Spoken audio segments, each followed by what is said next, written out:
Ayşen, ne diyor Ayşen bitkilerimiz? Bu küpenin birinin ağzını aç görüm burada ne var ne yok. Raş görüm ay bu nedir? Bunlar görüşe gelir ama Ayşen. Görüşe. Burada ne var? Bunlar nedir? Bak. Ona ne diyorsun? Soğuk sayalım.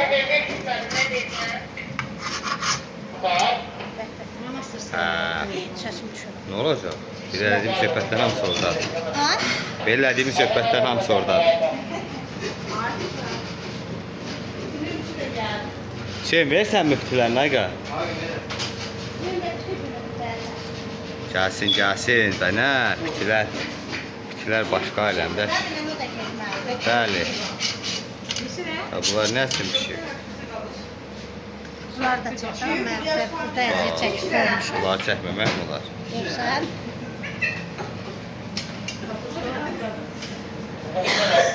Ver ver. Ver canavar, ver.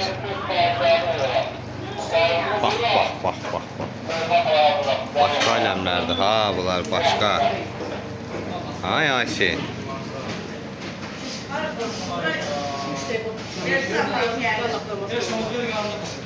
Ne demek istiyorsun Ayşe? Gelsinler mi? Gelsinler. Gel. Apar kardeş apar. Ne bak. Eləcə hamısı beləcə bir ama bak beləcə ne gedirlər. Bak görüşə. Hamısı görüşə gedir. Hamısı. bütün kartofları bura qoydular. Allah.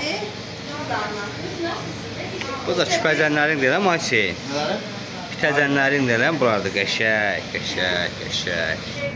Bunlardakı əsərdir də. Bunlardakı əsərdir də. Hamısı əsərdir. Hamısı. Qəşək.